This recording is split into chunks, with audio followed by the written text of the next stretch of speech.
ഇന്നലെ വൈകുന്നേരം മുതൽ പുലർച്ചെ 2 മണി വരെ കോഴിക്കോട്ടെ ജനങ്ങൾ ജീവിച്ചത്.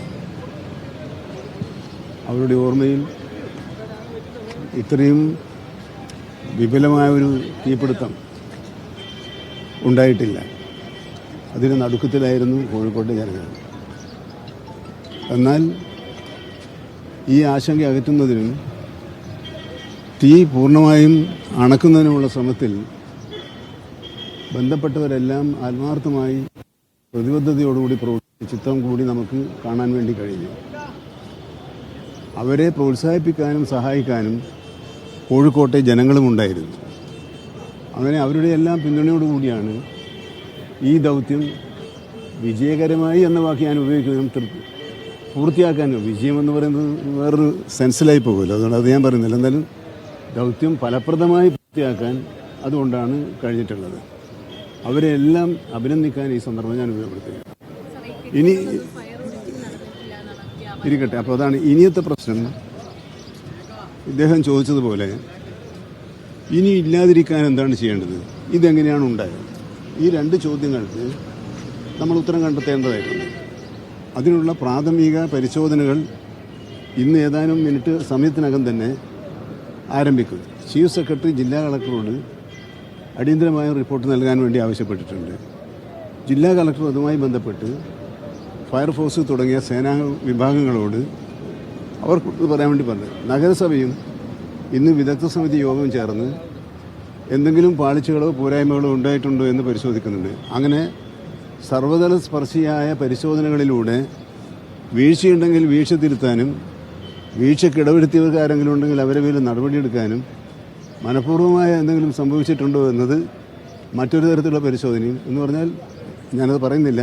എല്ലാ തരത്തിലുമുള്ള രഹസ്യ പരസ്യ പരിശോധനകളിലൂടെയായിരിക്കും ഈ വിഷയത്തിൽ സർക്കാർ ഒരു അന്തിമ തീരുമാനമെടുക്കുക.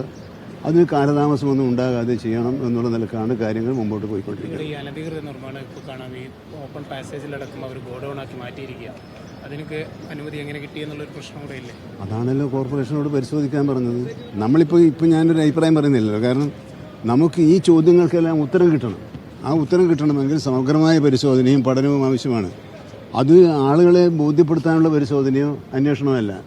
കൃത്യമായി വസ്തുതകൾ ബോധ്യപ്പെടുത്താൻ ആവശ്യമായ തരത്തിലുള്ള വളരെ ഫലപ്രദമായ പരിശോധനകളും അന്വേഷണമാണ് നടത്തുക. മിഠായിത്തെരുവിൽ തീപിടുത്തമുണ്ടായ സമയത്ത് നമ്മൾ പറഞ്ഞതായിരുന്നു ഇത്തരത്തിലുള്ള അനധികൃതമായിട്ടുള്ള. പക്ഷേ മിഠായിത്തെരുവിൽ നമ്മൾ അതിനനുസരിച്ച് ചില ഫലപ്രദമായ നടപടികൾ സ്വീകരിച്ചിട്ടുണ്ട്. സമാനമായ പ്രവർത്തനങ്ങൾ ഇതുപോലുള്ള ജനങ്ങൾ അധികം ബന്ധപ്പെടുന്ന മേഖലകളിൽ ഉണ്ടാകണമെന്ന ഒരു സന്ദേശം തീർച്ചയായിട്ടും ഇതിനകത്ത് വന്നിട്ടില്ല. ഞാൻ ഈ സന്ദേശം ഇത് അനുഭവത്തിൽ നിന്നും പാഠം പഠിച്ച് മുന്നോട്ട് പോകുക എന്നുള്ളതാണല്ലോ നമുക്ക് ചെയ്യാനുള്ളത്.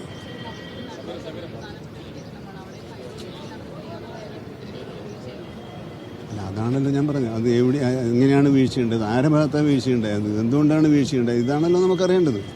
അപ്പോൾ മാത്രമല്ലേ തിരുത്താൻ കഴിയൂ. അല്ലാണ്ട് വീഴ്ചയാണെന്ന് ഒരു പൊതു നിഗമനത്തിലെത്തി വീഴ്ചയാണെന്ന് പറഞ്ഞിട്ട് കാര്യമില്ല.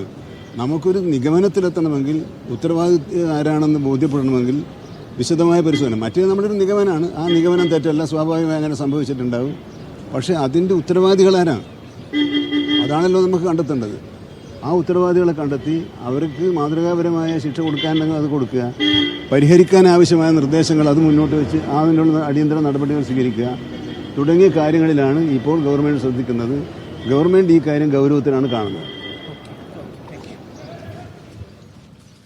കോഴിക്കോട് പുതിയ ബസ് സ്റ്റാൻഡിലെത്തിയ മന്ത്രി കെ ശശീന്ദ്രൻ മാധ്യമങ്ങളെ കാണുകയായിരുന്നു. എവിടെയാണ് വീഴ്ച പറ്റിയത്, ആർക്കാണ് വീഴ്ച പറ്റിയത് തുടങ്ങിയ കാര്യങ്ങളൊക്കെ കണ്ടെത്താൻ വളരെ സമഗ്രമായ ഒരു അന്വേഷണം ആവശ്യമാണ്. കോർപ്പറേഷൻ അതിനുള്ള നടപടികളെടുക്കും. ഒപ്പം തന്നെ ആ സമയത്ത് തീയണയ്ക്കാൻ ജനങ്ങളടക്കമുള്ള ആളുകളൊക്കെ ഇറങ്ങി തിരിച്ചതുകൊണ്ടാണ് അത്രയും പെട്ടെന്ന് ഒരു 5-6 മണിക്കൂർ എടുത്തെങ്കിലും തീയണയ്ക്കാനായത് എന്നുള്ള കാര്യം കൂടിയാണ് മന്ത്രി പറഞ്ഞതിന്